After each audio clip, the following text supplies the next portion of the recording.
आज सिंधुदुर्ग जिल्ह्यासाठी yellow alert जो आहे तो प्रशासनाच्या वतीने जारी करण्यात आला होता। मात्र सद्यस्थितीला जर पाहिलं तर दुपारी 3 ते सायंकाळी 7 वाजेपर्यंत हा ऑरेंज अलर्ट जो आहे तो बदलण्यात आलेला आहे। आपण जर पाहिलं तर आता मुसळधार पाऊस जो आहे तो सध्या सिंधुदुर्ग जिल्ह्यातील सह्याद्रीच्या पायथ्याशी, त्याचप्रमाणे मुंबई गोवा महामार्गावर या ठिकाणी आपल्याला पाहायला मिळतोय। मोठ्या प्रमाणात पावसाच्या सरी ज्या आहेत त्या बरसताना पाहायला मिळतात।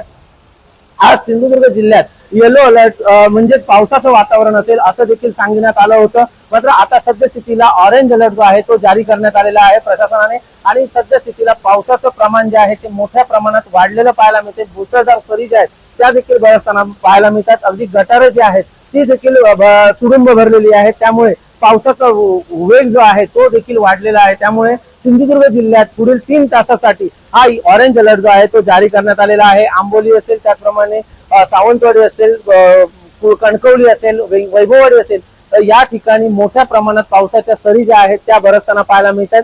मोठ्या प्रमाणात झाडांचं देखील नुकसान झालेलं आहे। मुसळधार पाऊस आणि वारा यामुळे हे नुकसान झालेलं आहे। सद्यस्थितीला आपण पाहू शकतो की कणकवलीमध्ये ही मधील ही दृश्य आहेत ज्या ठिकाणी पाऊस जो आहे तो मोठ्या प्रमाणात आता सिंधुदुर्ग जिल्ह्यात दाखल झालेला पाहायला मिळतोय।